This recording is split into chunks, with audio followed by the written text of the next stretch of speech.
Sampurasun, mugia rahayu sagung dumadi. Menjejak sejarah Pajajaran selalu menarik bagi kita. Kita membahas kembali mengenai Sunda Pajajaran. Abad ke-14, Kerajaan Sunda kembali beribu kota di Pakuan Pajajaran. Inilah gambaran kota Pakuan Pajajaran dan sekitarnya.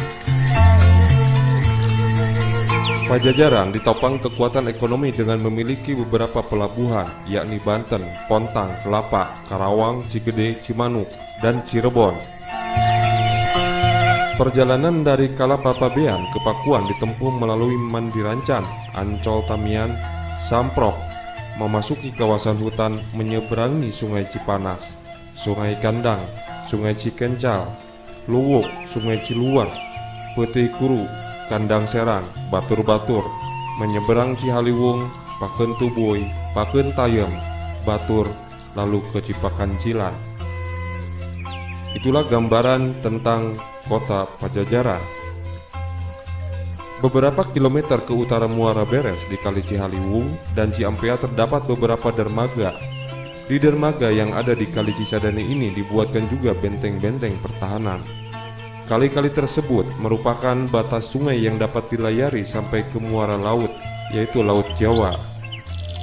Ini jalur transportasi perairan semasa kejayaan atau kemakmuran Pajajaran yang disebut dengan zaman Kereta Yuga. Dari wilayah perairan ini, mulai dari laut hingga ke gerbang menuju kali di pedalaman menuju Pakuan Pajajaran.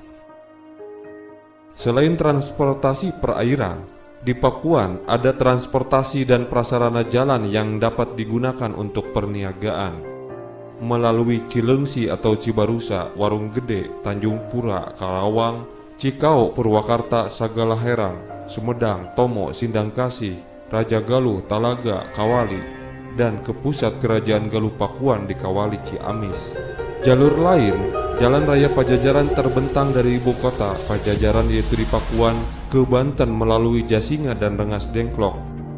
Dari ibu kota Sunda ini ke Karawang, Cikawao, Wanayasa, Buah Dua, Conggeang, Karangsambung, Sindangkasih, Maja, Talaga, Panjalu, dan Kawali. Jalan ini digunakan oleh para petugas kerajaan untuk mengawasi pabean. Komoditas utama saat itu adalah lada, sehingga jalan ini digunakan sebagai lalu lintas perdagangan lada. Seluruh rangkaian perniagaan kerajaan Pajajaran memiliki jaminan keamanan negara. Pajajaran saat itu memiliki 100.000 prajurit aktif atau lebih kurang 30 batalion. Pakuan memiliki parit sepanjang tebing Cisadane dari gerbang Pakuan sampai Batu Tulis. Tempat gerbang Pakuan kedua bersambung dengan jalan ibu kota ke Rancamaya. Gerbang ketiga berada di perbatasan kota menuju arah timur. Parit kedua berada pada sisi tenggara. Tanah galian parit ditimbun menjadi kuta atau tanah yang tinggi berbentuk benteng. Di bagian puncaknya diperkeras dan ditimbun batu, sedangkan jalur benteng terletak di bagian dalam parit, sehingga benteng tersebut memiliki pertahanan berlapis. Konon, parit pertahanan ini dibuat pada masa Sri Baduga Maharaja atau Prabu Siliwangi.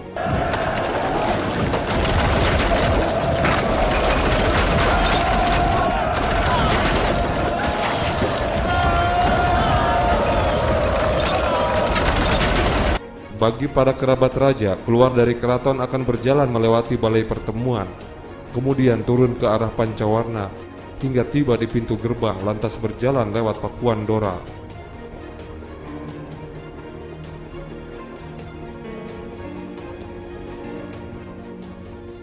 Bila ke arah timur, menyeberang Cipanangkilan menuju Pakeun Teluk, hingga sampai di Pakancilan, lalu membuka gerbang, berjalan melewati Umbul, kemudian menuju jalan melewati Cipakancilan, menuju pintu luar melewati Windu Cinta.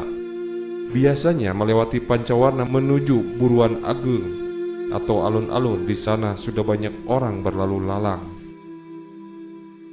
Jika ingin bertemu dengan Ibu Suri, berjalan melalui pintu gerbang lewat Cipakancilan, tibalah di Balai Renceng, ruangan penuh lukisan. nampak terasa indah. Ruangan ditopang tiang balok berwarna merah, serasi dengan paduan balok yang menyambung, yang melintang papan penjepitnya bercat merah tua.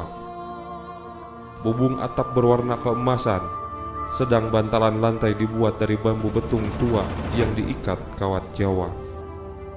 Kediaman raja dikelilingi oleh pilar-pilar sebesar tong anggur sebanyak 330 buah tiang. Tinggi masing-masing tiang 9 meter. Di puncaknya dihias ukiran indah. Rumah-rumah sangat besar terbuat dari kayu dan palem. Pakuan memiliki sesakala gunungan terletak di Bukit Badigul, Rancamaya. Kaki bukit ini bersambung dengan Telaga Rena Mahawijaya. Di sekitar Pakuan terletak juga hutan samida, pohon mirip hutan cemara. Kayu samida digunakan untuk pembakaran jenazah.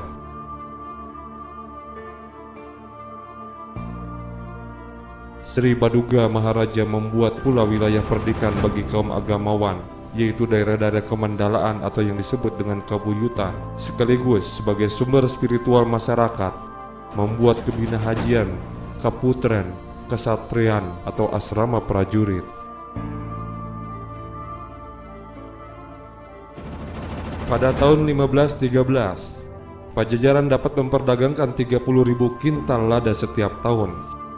Menurut orang Portugis, orang Sunda sudah terbiasa berlayar ke berbagai negeri hingga mencapai Pulau Maladewa, memperdagangkan beras hingga mencapai 10 jung per tahun, berniaga lada 1000 bahan per tahun, kain tenun untuk diekspor ke Malaka. Daerah ini juga penghasil sayur, daging, dan tamarin. Bahkan tamarin cukup memuat 1000 kapal. Orang Sunda mengimpor tekstil dari Cambay dan mendatangkan kuda dari Pariaman. Pada masa ini, Pajajaran mengalami zaman keemasan ketika masa pemerintahan Jayadewata dalam babad yang dikenal dengan sebutan Sang Pamanah Rasa.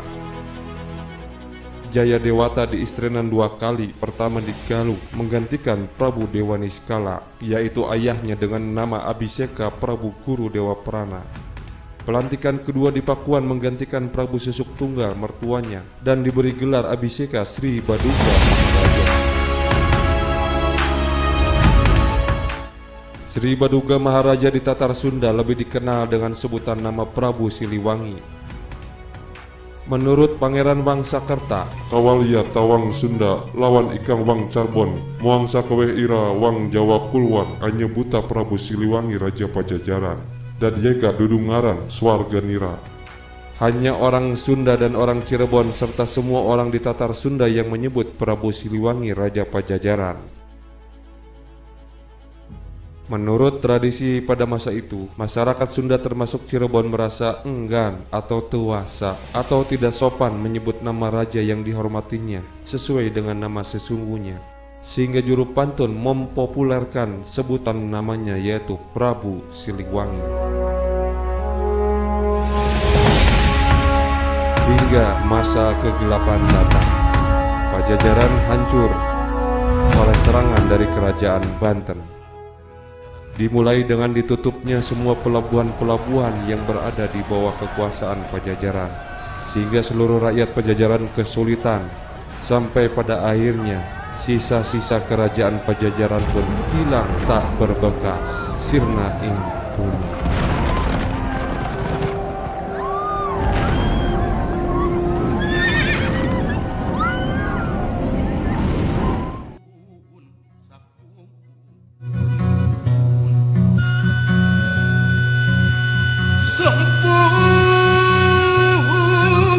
Rasul karumuan kahyang Prabu Siliwangi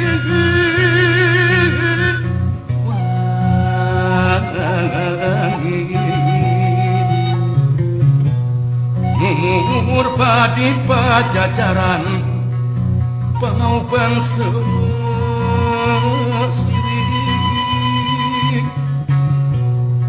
sirik gelar di Tatar Sunda muka nyebar keluar